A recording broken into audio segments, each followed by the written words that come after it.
Welcome to the podcast with your favorite cash flow guys, Mike and Blaine. Giving you the best advice while having a beer. When you're running a business, there are problems every day. Let Mike and Blaine help you out and guide your way. Cheers to the good times with Mike and Blaine for business, beer, and BS.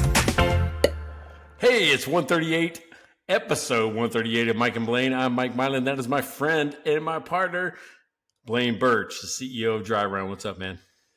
Oh man, back up north after a long trek. So it's feeling different. It's feeling different being here. And I'm looking out a window here and seeing the guys working on the lawn right out here. So hopefully there's no big machines coming by. I guess we'll find out. It might be a big loud sound at some point. All right, so you left Scottsdale. You're back in Canada. So when you talk machines, what is it, like snow plows? What the hell's going on up there?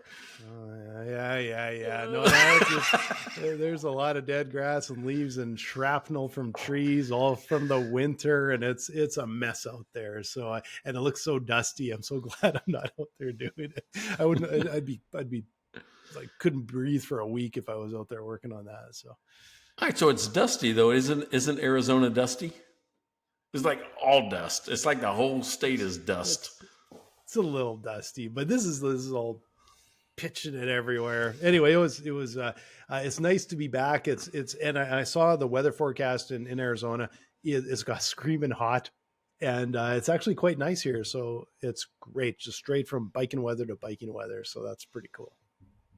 Hey, you are living life, and I saw that you drove up the California coastline. So you saw the most beautiful. I mean, this time of year, driving up the coast. I mean, come on. It was awesome. We were in Encinitas, just north of San Diego for a couple of days. And then went to Pismo Beach for a couple of days. And then we were in Santa Rosa, and we made our way up to Cannon Beach, which was unbelievable. And all the way through to Jasper and home. And, it was awesome. And I got to show you something here. For those of you that are watching, my Christmas or my birthday present that my wife bought me in Encinitas, California, Mike McGill Skate Shop is in Encinitas. I had no idea. I just happened to stumble across it online. So I go over to the McGill Skate Shop, and for my birthday, she got me an autographed deck, autographed by Mike McGill, and it's just beautiful. So super excited about that. I love that. 25 of 40. Have no idea who Mike McGill is. Hey, help me out, man. Help me out. Who is it? Well, see, he's the only skateboarder with like Tony Hawk. I'm sure you've heard of Tony Hawk. He know was that part one. of that team. Yeah, so he's part of that team, and awesome skater, and just one of my heroes when I was back in the late '80s, early '90s as a kid, and so it was so cool to go to his shop, and then to see this autographed deck. They're like, okay, that's pretty awesome. So I just grabbed it there. Yeah. So if you're new to the show, this is brand new to you. You're just tuning in. You're like going, what the hell's going on? Well, I'm Mike. That's Blaine. We have Mike and Blaine, and we do business, beer, and BS, right? So a fair amount of each in each episode, right? Except for the one that we did, the one on procrastination. That was a fairly heavy BS episode. that was, but we might be able to match that today if we keep going this way. So yeah. I guess we better dive in and get the show going here.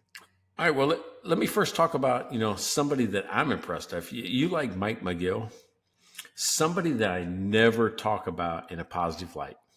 Somebody I never give accolades to. Matter of fact, the last time I really give him an accolade, it was in the last 4 seconds of the show.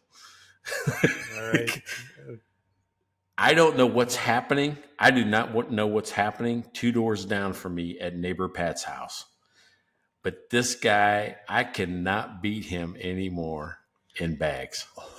Oh man. Good for you, Pat. You've been practicing. I talk so much shit that I think it's my curse now. I mean, every time I talk bad about somebody, it happened to me. When I said people were fat, I got fat. When I said people were bald, I got bald. So now I said he was terrible at bags. Now I'm terrible at bags. Yeah. And for those of you that, like me, would not know what the hell Mike's talking about. He's talking about the game cornhole, and which he is now really bad at, or Pat's really good, or both. Yeah. So, and you got to remember, because I talk so much shit on him, remember he brought me the mystery beer. He's like, I found this in the bottom of a bag. And I thought you were going to be sick the next week. I probably was. I think it's these 70s, 80s kids that ate dirt when they grew up. They got tougher stuff. You could drink anything. Yeah. But to make up for it, he goes, man, I felt bad. I gave you that old mystery beer and it had all these chunks in it. But what I have now is Pat's other concoction. I don't even know what it is. He told me like 2 weeks ago, and I don't know what it is. But what you can't see on here is Pat has his own bottles now etched. And is, it says, Bert on it. Bert is his last name, and, Webert's Brewery, right? So he's got his own etched bottles now. So he's really come up time with his own beer. And if you don't know anything about Neighbour Pat is a brewer, and he has been sponsoring the show now for, I'm going to say, almost 4 seasons. Forever. Yeah. Always bringing beer down. Always. Now, I don't want to start with his beer though. So if I'm going to talk about beer, I'm going to talk about the one I'm going to drink. And when we played bags cornhole the other night, I'm like going, okay, people make fun of me because sometimes I drink Coors Light because it's just like a light, watery beer. I said, I'm going to get something fancy. So I'm not going to mention the brewery because it is the absolute worst beer I've ever drank in my life. It's 12.5%. and I ended up having to give most of it away, right? I kept one just for this show, just so I could drink the worst beer ever again during the show, right? It's like when your friend says, "Oh, that stinks. Smell this." Well, that's what I would do to you, right? Like, this tastes terrible. Taste this. All right. Well, it's called I'm going to cover the brewery so we don't mess with them, but Chupacabra is the name of it. And I'm like going, oh, that's got to be good, right? It's a stout. It's 12.5%, which is probably way too much for me today. But it should be a good one then. Barrel aged. Yeah. It says a stout aged with cinnamon, allspice, turbandoo. Where the hell that is? Marshmallow, coconut, hazelnut, vanilla, and oak spirals. And I think it says gravel. I can't remember. I can't read that. But it doesn't say gravel. But I figured it out. I tasted it. And I'm like, oh my God, this is the worst thing ever. I forgot I'm not really a fan of coconut. So it's maybe not a bad beer, but it does have some coconut. And I don't think I'm a big coconut fan. So Chupacabra is what I'm going to drink before my Pats today. Okay. I'm everyone I know is probably doing this too. I want to see what it is because I'm really curious. Okay. Imperial Stout. I'm not sure which one it is, but I think I see which one it is. Actually, it's rated really quite well. So it might just be your taste buds not liking coconut. But it's the coconut. It took me like 2 of them to figure it out, but it was coconut. 2 of them. 24% worth before I figured it out. Oh, it's the coconut I don't like, right? Okay, so so we make it back to Edmonton. We've been on the road for like 10, 12 days. And we get back to town and our house is empty. We got no food in the house. So we run over to the grocery store and then of course go to the liquor store and grab a whole bunch of beers. So that's priorities, right? Went there first. So the topic today was a sort of evolution, like going all the way back to the barter, all the way to Bitcoin, like just this evolution. So I thought, well, you know what? I'm going back old time here. And so what I found was this Town Square Brewing Red Velvet Pastry Stout. And it just looks super old school, red velvet. Yeah, Town Square Brewing is an Edmonton brewery. So it was really nice to be able to support an Edmonton brewery. But when I poured it, I was a little bit shocked because it looks like, I'm not sure. It looks more like a glass of lightish red wine. Like it does not look like a stout. It looks like a sour. It looks like a sour to me. It looks like a sour. But it tastes like a very light stout. It's a really nice beer. Like I'm actually really enjoying it. It is not how I would picture a stout, at all, but it's just a really nice soft beer. I'm actually quite impressed with it. Just it's really quite different, and so yeah, good on you guys from Town Square.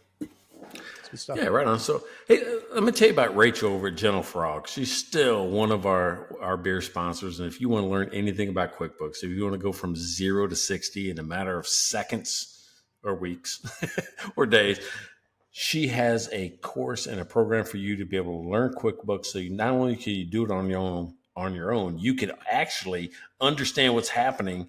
And if you have a bookkeeper or accountant, give them good guidance and understand what they're trying to do too. So Rachel over at Gentle Frog is always a good friend of the show. Yeah, and we've got 4 beer sponsors right now, which is awesome. We already talked about Neighbor Pat. Thank you again, Rachel. I'm going to introduce Baltimore Mike, and the reason we call him Baltimore Mike is because you're in San Antonio, and you're both named Mike Milan. And Baltimore Mike is awesome because he sent a big box of beer to San Antonio, Mike, and hand delivered when I was in Scottsdale, a big box of beer of some really great beer from the Northeast that I could try. And I was featuring them all down in Scottsdale. So thanks again, Mike. That was just awesome.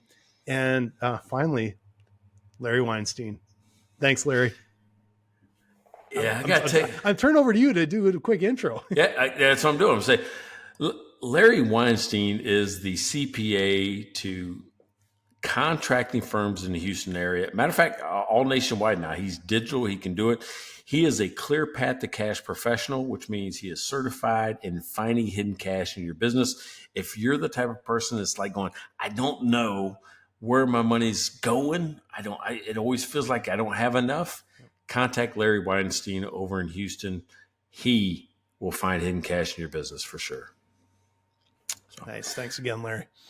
All right. So let me tell you this, right? Here's where it came about. I was listening to a podcast and they were talking about archaeology.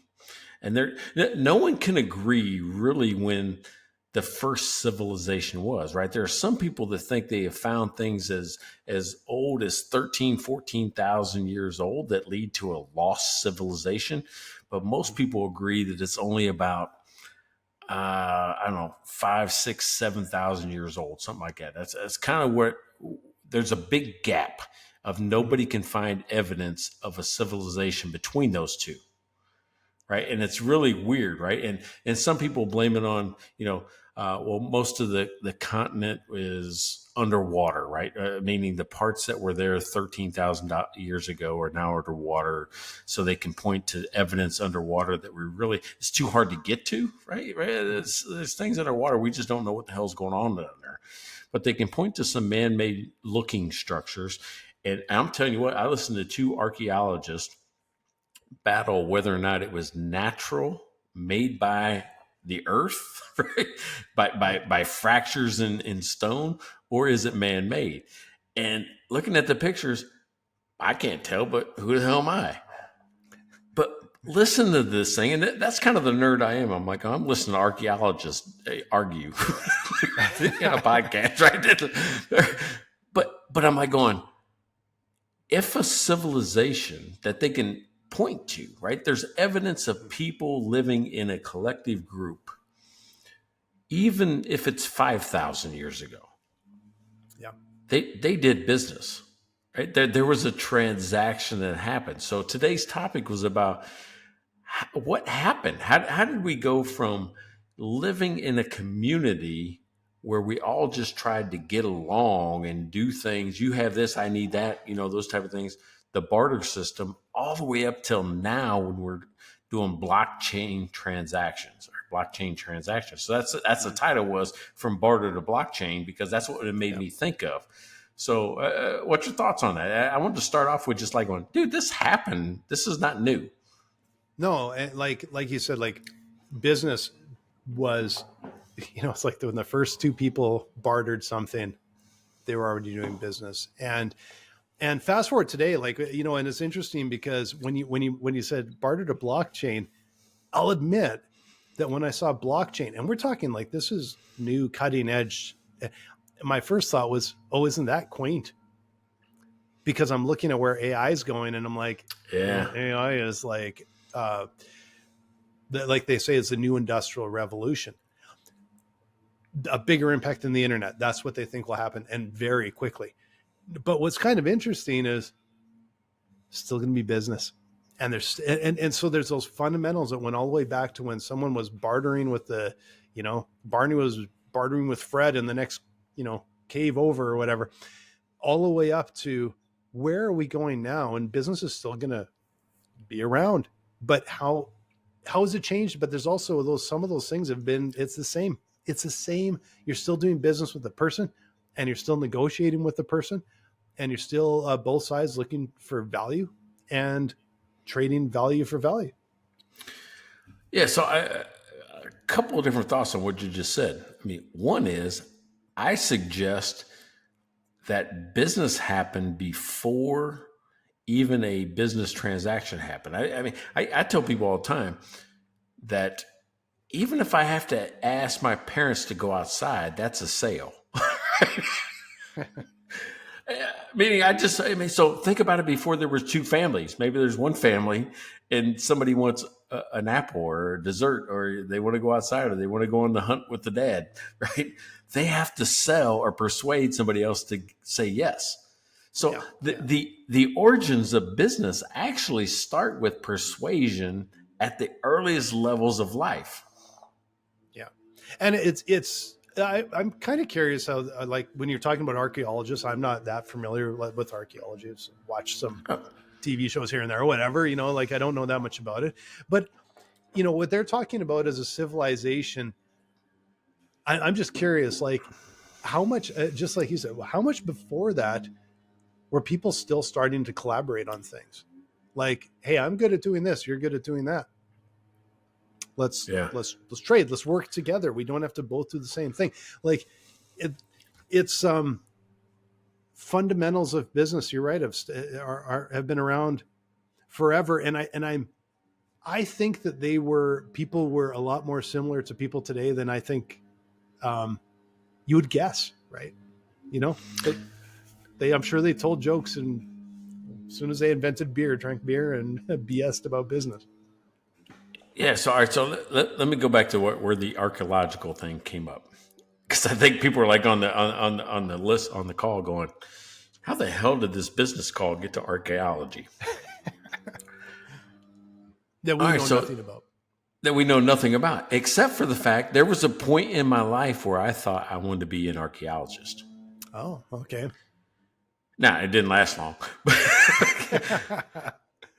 But I'm going back to sixth grade. You ever notice, are there certain teachers or certain things teachers did that you remember that left a lasting impact? You're like going, shit, that's really interesting. That sparked something in me. Mm-hmm. Yeah. Yeah, for sure. Yeah.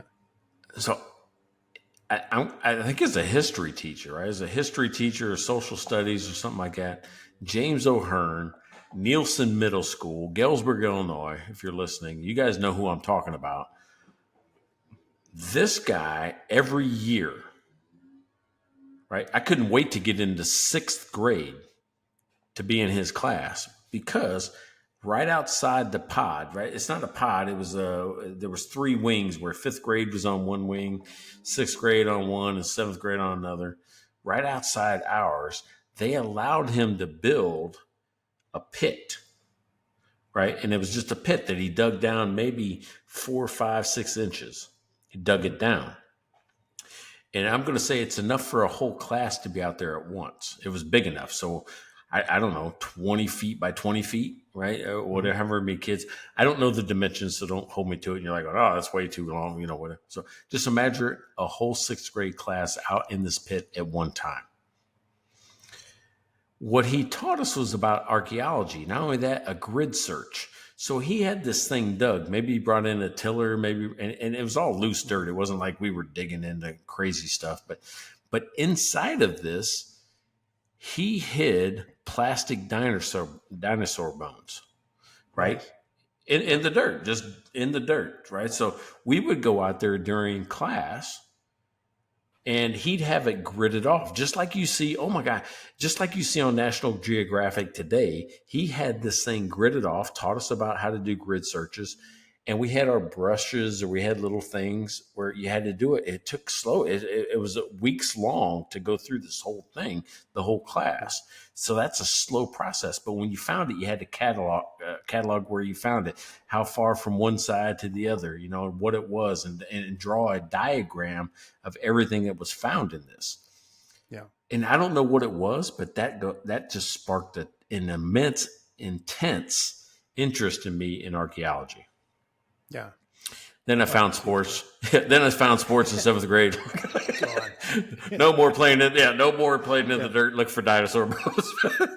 but that's amazing. Like it's to say, when I found skateboarding, it's like everything's out the window. It's all gone. Right? That's right.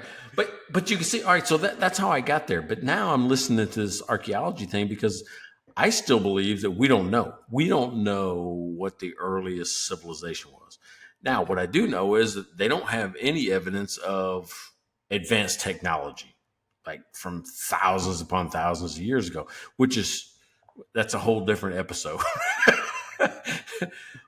But they do have evidence of people transacting, right? Mm-hmm. They have evidence of people needing things. They even got artwork and drawings and those type of things of, people doing different things, transacting, right? So it started with a barter system, but if you look back, there was a system of coins and stuff produced, that gained value, right? And that was a really interesting thing. You ever looked into coins and currency and trading that way? Very, very little, but enough to find it interesting. But it's interesting actually when you bring that up, and like one of the criticisms of Bitcoin is it's not backed by anything. Like because the American dollar is backed by gold. But when you go back thousands of years, and it was like the earliest ones that I if I might be wrong, someone will tell me I'm wrong here, but I'm pretty sure they were like trading shells, like not metal, little shells or stones or whatever. That it has an assigned value. It doesn't have, and even if once they started making metal coins, I don't know where is the intrinsic value to them? Like when you're like, they used it to basically as a way to trade. They had decided to use it basically as currency. It wasn't backed by gold. It wasn't backed by, it's interesting to see how things sort of evolved that way. All right. So here's what I think happened. And I have nothing. I mean, maybe it was shells, maybe it's, I don't know, gems. I don't know what it was. I mean, shells, I think you're right. It was shells or something that people found pretty enough that was more rare, but it was an easier way to barter. Right. It was like because if you needed corn from me today and I didn't need anything from you right now. Yeah. Well, it was harder to keep up with, what you owed me. Right.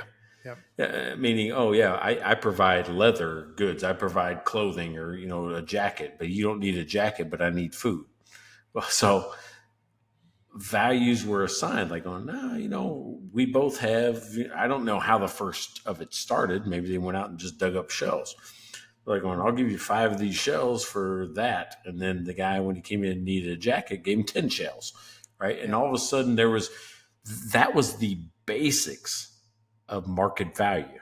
What do you think it's worth? I only have 25 shells. What is that trinket or whatever you do worth? Yeah. It's amazing to think about. Like, it's funny because you just assume, the archaeologists say, they traded these shells or early coins or whatever for goods. But I would love to see the transaction. I'd love to see the conversation because I guarantee you there's negotiation in it. Especially then, it's like had to be. They didn't have that value assigned yet. So I bet there were some really good negotiators back then. It's like, no, this first skin's worth more than your head cob of corn. It had to be, right? But again, the value of currency came about because it was easier to keep track of. Mm-hmm. I owe you versus you owe me, because the concept of accounting hadn't taken place yet. Mm-hmm. Right? There was no accounting. It's like going, I just have what I have. right? And I give what I give, and I get what I got. Well, yeah, but that's mostly because when accounting came along, it was because the third guy of the government wants one of your shells. No, that's exactly what happened when accounting came along. It was the Medici family, and what was it in Italy? I think it was that basically says we're going to loan you money. They became the first bank. We're going to loan you money to do these things, and of course, they were in cahoots with the government. Right? So there's this third party. So it's the Medici family that invented the banking system that created that. So it's amazing where like the acceleration of technology hasn't really changed a lot of the fundamentals of business and finance. Like it really, they haven't changed that much. The way you record things may have changed, the speed at which but that's about it, right? All right, so think about that though. That was in like the 1400s, the Medici's, right? So that's how long the accounting system, double entry, and that's what I'm talking about, double entry accounting system, has not really changed in concept since the 1400s. Okay, when you talk about the acceleration of evolution or evolution of technology, they're saying now that it's almost 20 to 1. Is it 20 to 1? Nah, doesn't seem right. Maybe it is. Yeah, it's 20 to 1. Which means if you look at what's happened over the last couple hundred years, we'll just say the last 100 years. Think of 1923 to 2023. Look at the evolution of technology in that space. Yeah. And then look what happened over the last 10 years. Right? What they're saying is that technology is now evolving at a 20 to 1 rate over the course of mankind's history. And what that means is that they anticipate 100 years worth of change in the next 5 years. Every year represents 20 years of evolution. Is that crazy?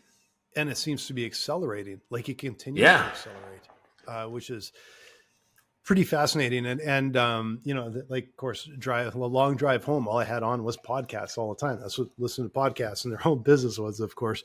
And I was listening to several podcasts where they were talking about the evolution of AI, and one of the podcasts said in the next, I don't know, something like 10 months, they said that the AI will actually surpass human intelligence. And then I'm pretty sure I saw the other day someone had speculated that they think it's already past human intelligence. So I don't know, like that podcast is probably 10 months old. Like it's amazing how fast it's moving. And the scary part is I don't think anyone really knows where it's going to go. It's got to become a bit of a runaway train, right? Okay, I don't think it's past human intelligence yet. Today I had it help me build a rubric. A rubric is how you grade things, right? What every section is worth. And I said, I only want this section to be worth 85 points, but it's got to contain these 4 things, right? And I want this one to be more heavily weighted than another. So it came up with a rubric, which is you should evaluate these things with this criteria. And I added up the points, and it was 95 points. I said, I wanted it to be 85 points. You told me it was worth 85 points. And you even said it in the text, this will be worth 85 points if they do this. Okay. So I will dare you to go to the grocery store, and the first person you see walk up and say, I want a rubric. Okay, yeah, that was weird. That was weird. All right. And it'll end right there. Like, what? Yeah, but I'm gonna tell you what I asked. I only asked. The first thing you said is you wanted 85, and you wanted it in 4 sections. And like, you realize 85 doesn't divide by 4 unless you get into decimal points. This is literally the first thing I thought. No, because I wanted one more heavily weighted, which means you put more points on. All right, so the 4 things. This was for the college class. They had a sales pitch, which means they actually had to present. They had an email outreach, They had a video of them doing a phone call, like a Zoom call outreach. And then they had a dashboard of how they were calculating all their totals. I said, I want most of the points to be put on the sales pitch, them actually doing it. Well, it came up with a pretty good thing. It was like 5 points for the email, 10 points for the video. I guess it was 3 things, not 4, because I took one of them out. And then the rest of the points were on the sales pitch. I'm like, all right, that works. It calculated it up at 95. If you put 5 points here and 10 points there and 60 points or whatever it is on the sales pitch, you'll have 85 points. I'm like going, or it was 70 points. I said, no, that's 95, not 85. Oh, you're right. That's what ChatGPT says. Oh, yeah, you're right. That is the 85. Go, yeah, no shit, I can count. It's like 5, 10, and then that's 95, what you came up with, and I asked you for 85.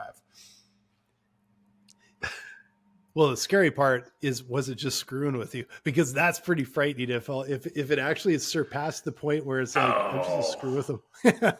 Yeah. Oh, hey, you know what? It could be some Google employee saying, let's just screw with people to see if they're paying attention.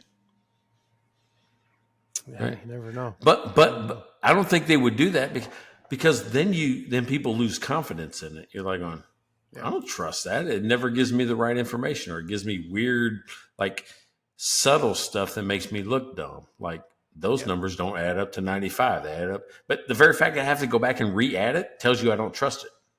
Yeah. Yeah. Well, and from my experience using chat, because I've used it a fair bit, there's some things that it's really, really good at, with some completely annoying issues. But like I know my co-founder said, like he's like, he asks us stuff all the time, and then he's like that I'm back and forth basically talking with it because guaranteed it's going to be wrong the first time. Like it just, so I think it depends. I think there's stuff where it is really like it's pretty concrete and it's really straightforward, and there's other stuff where, because you remember, it's learning from the collective consciousness that's out there, all the information that's out there. So if ChatGPT, like if AI is giving you a wrong answer, I think we got to look at it and go, man, there's a lot of stupid answers out there. Yeah. And it's because it's basically garbage in, garbage out. Like it's being taught by morons for some of these topics. Maybe I'm just speculating, but maybe I don't have as much, like surpassing human intelligence. Is that the average? Is it like, the one, the person that's maybe not the sharpest around, or are they like, yeah, like we're setting the bar at our brightest and best. Maybe they're setting it at the bottom. It's like, what's the bare minimum for human intelligence? That's where we're going to start as the now surpassed, I don't want to, I was going to throw out a name, but I was just going to throw one out. And I'm like, no, that's probably, I don't mean that. Just like some person that is maybe, like me. No, people are listening to us like, look at these two guys, right? Yeah. So if you want to be really confident in what you say, if you want to be really confident in the calculations you do and the cash you find in your business, go to cashflowmike.com. That's the place where you're going to get the right answer at the right time and give the right advice every single time. If you want to check Chat GPT, learn the concepts behind the clear path to cash, go to cashflowmike.com. What do you think of that as a mid-roll? Look at beautiful. That. Beautiful little segue. Beautiful stuff. Yeah, go check out Cashflow Mike. And it's well worth your time. If you're running a business or you're advising businesses, go talk with them. Yeah, so we got to banking all of a sudden, right? We went from shells, the Roman Empire at the time. They came up with a currency. Actually, it was before that. It was like I can't remember. What's that thing called? Mesopotamia. Yeah, I think that's it. They're actually the origin of currency, right? Mesopotamia. But Medici's turned it into a bank. And then all of a sudden, the Industrial Revolution. All of a sudden, it got more complex. This was what the whole point of this episode is the basics never changed. The complexity of the way we implement it did. And that's where now a person with, just no education will say just is good at what they do, they get lost. And that's the people I try to help is, hey, you don't need an MBA, you don't need a CPA. Here's what they're talking about. Yeah. And I think I maybe I'm being a little cynical here, but I think a lot of the systems that are in place today, it's almost like they're some of it is just needless complexity, but some of it, I feel like it's a way to control people, is to make it unnecessarily complex, and bullshit baffles brains kind of thing, right? And it's there should be a push towards simplifying, and it's often the opposite. Well, I mean, think about it. It's evolved into the stock market system, and the stock market was really just a way to raise money for the company. You say, oh, it gave everybody a piece of the ownership. Not really. Not really. I mean, if you own stocks right now, I mean, what ownership do you really have? Yep. Not really. So, I mean, in real terms, I bet if we tried to go back to Rome and sell this idea to them, they wouldn't like it. Yeah, exactly. Because even the people that are at the highest level, they're not the highest level of business fundamental knowledge. They're at the highest level of understanding how the stock market works and what moves the price up or down, or what increases the value of a stock. They're not at the highest level of knowledge about the fundamentals of the business. They're not. I've seen great businesses with awesome fundamentals. Stock does weird things. It never matches up to me. And then they'll explain it to you as, oh, we're talking about their future. Why don't you talk about what they are right now? Well, and explain GameStop then. Like, ask those it experts can be to manipulated. explain GameStop. It's completely manipulated. And I think what that should tell people is there's probably a lot more, whether it's intentional or unintentional, I don't know, but there's a lot more manipulation on the average stocks than we know. We just saw this one extreme example, but it's one of the examples that says, look how much it can be manipulated with a bunch of people on Reddit or whatever, right? That's just that we know. That was a physical proof that it could be moved. Now, when I was in school, at the MBA school, they talked about companies that were called market movers. Just because they could buy in such a high volume that they could move the price of a stock in one purchase or one sell. I'm like going, well, that's just not fucking right. It's just not. That means they can, and that's why time and time again, I've heard friends, they go, oh, I lost X thousands of dollars. You didn't. It got stolen from you. I know that's me. I'm like going, you didn't do anything to lose it, right? It just got, somebody found your stocks and took it. Yeah. There's a lot of funny business going on there, I think. And I don't know enough about it, but it goes all the way back to what I was saying before, is that I think that's part of the magic for the people that are making the most off of it, is they know the system, and they know it's needlessly complex, and it's probably doesn't really match up with the value of the business. And there's a whole lot of hype involved and everything else. And I don't know. Well, you got to remember that people are buying both sides of it. There are people that win when it goes up, and there's people that win when it goes down. Yeah, very true. And the person with the most money on each side of that transaction usually wins. Yeah.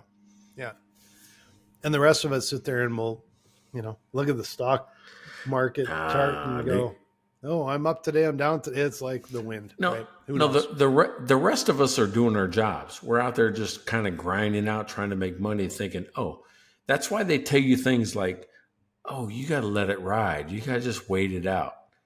Yeah, why they steal your money over and over again, then let you make a little bit more and then steal it again. That's like, it's the craziest thing. It's like the weirdest thing, the stock market. That's why I've always invested in small business. Why? If it's fucked up, it's my fault. I can point to it. I'm like, going, yeah, I made a dumb decision and I lost money. Or, yeah, I made a great decision and I made money. I can always point to what happened. I've never been able to point to a stock and tell you what happened. Can't. Yep. No, just can't. Yeah. And we're all sort of carried along with it. We've got way off track here talking about the stock market, and I don't know enough about it. I've got a bunch of it, but I don't know enough about it. I just check every few days and go, oh, is it going up or not? Yeah. All right. In the title, we mentioned blockchain. Do you know anything about blockchain? I've enough to sound stupid, probably. I like you. I'm sure. Like I own a small amount, like a decent amount of crypto. It's, not compared to stocks or anything like that. I don't have that much faith in it. But I see that there's points where I've seen the value, and that's what sort of convinced me to invest in. Like I think I've probably got about a dozen different currencies, and just kind of trying to spread it out because it's gonna be some winners and a whole pile of losers. But I think some of the things that I saw was that, like the traditional finance system, that they tell you that, all kinds of, it's backed by gold and it's this, that, and the other. And then I remember trying to send a payment to Switzerland and like, this is ridiculous. Why is it that hard? Why does it cost that much? Why are they taking money from me to send money? Like, it's ludicrous. A bank wire. I'm sure you've had to wire funds somewhere here and there because it's the only way you can pay for something. And it is about as complicated as sending a text message today with all, like, it's like sending a EFT. Like in Canada, we have electronic file transfer. It's basically free or like $1, right? It's no more complicated to send a wire. How come it's $30-$40 or whatever it is? Like, so there's points there where I'm like, they're fleecing people. And so to have this ability to go basically securely person to person and cut out the middleman, it's a little bit like direct to consumer retail, where it's like, hey, you cut out the middleman. Now I can go straight to that manufacturer and I can buy a top quality garment or electronic or bike or whatever. And you know what? I'm probably getting higher value for my dollar because there's not all these middlemen in between us. All right. So a couple of things. There was two issues that I want to talk about there. One was, I'll just start with like cross-border payments, right? That's really, I don't care if it's wire transfer or whatever. Cross-border payments. First of all, there's government regulations about transferring money across borders because of terrorism and other things like that. So there's some security checks that happen, and where the money come from, where's it going, those type of things that you don't see, right? And I think I'm okay with that. I don't want to see that. Yeah, if you want to check where I'm from, it's fine. If you want to see where it's going, I'm fine with that because I don't want it to go anywhere that it's not supposed to go either. Mm-hmm. The second part of that is some currencies cannot be directly exchanged. So sometimes the middlemen that take their little piece of that transaction, that $40 fee or $50 fee, is because it goes from one transfer currency to a third currency that can be converted to the receiving currency. So sometimes and you don't see that either. That's the problem, is they're not really transparent on what's happening behind the scenes. That makes us like going, well, why does it take so long? Or why does it cost so much money? Well, it's because, and sometimes there's a currency exchange problem. Like there's a country, I worked with a bank in Canada that does cross-border payments. And there was a transaction between Africa and Japan, but there was no direct currency exchange between those two countries. And I know this has nothing to do with the U.S. or Canada or whatever, but I'm just trying to explain that they had to go into either U.S. dollars or euros before it went to the yen, or I don't know what they call it in Japan. You know? Well, I think it's the yen, isn't it? yeah, it's something else in China. I think yen is Japanese, but that's why it took so long. You had to find the middleman. There's got to be a market for that, the exchanges, and then it goes over to somewhere else. So the thing is, they're really, really terrible about communicating what's happening with your money. So you're like, I gave it to you. Why didn't I get it? Or whatever it is. Yeah. It feels a little bit too, though, that's all fine and good, but it feels a little bit like we'll point to the most complicated thing to explain why we're going to charge premium rates for even the simplest. Like, Okay. I don't, I know you're way more of a backer of the banks than I am. I'm so pissed at Silicon Valley Bank. You know? Hey, well, I'm telling you. All right, so think about every transaction, like PayPal. Why should PayPal get a percentage of your transaction? Why? Well, I know they have to operate as a business. I think the question is why is PayPal a fraction of an established bank when it's easier for a lot for some operations, right? No, the thing is that every PayPal or every transaction between you and somebody else through a party like PayPal or otherwise is an unsecured loan. PayPal's on the hook for both sides. Was the funds legitimate? If I use a credit card and give it to PayPal, I could have used a stolen credit card. If I'm the person that you bought from, what if I never give you the goods? PayPal's on the hook for both sides. It's an unsecured loan. So the fee is for all the other bullshit that they have to deal with, right? The time when the credit card was stolen, the time when the vendor didn't provide the goods and the buyer wants his money back. PayPal has to buy that. That makes total sense to me. And sometimes bank transactions do too, if you think about that way, as the only person on the hook is the bank. Yeah. They make, yeah. I'm sure you've seen bank stocks. They're making so much money off of us. And I still will go back to it. Like, okay, if they came to me and said, credit card fees are terrible. Credit card fees are way out of fucking 20% interest, 30% interest. That's fucking crazy.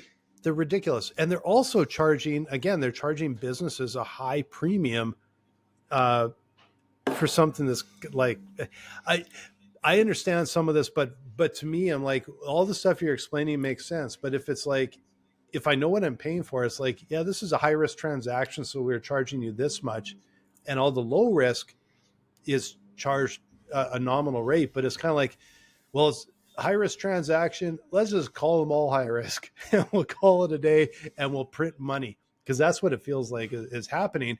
And I think that's where PayPal, that's where a lot of these other fintech companies are popping up, and that's where crypto is going to.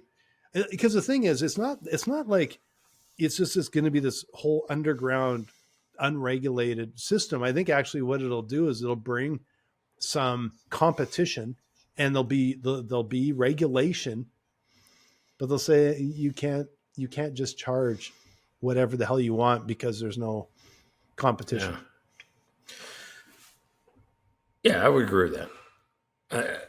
I think what's happening with credit is robbery right now. I mean, it's just like craziness. Now, the other thing you were talking about was blockchain. Now, I want to clarify something. Blockchain and crypto aren't the same.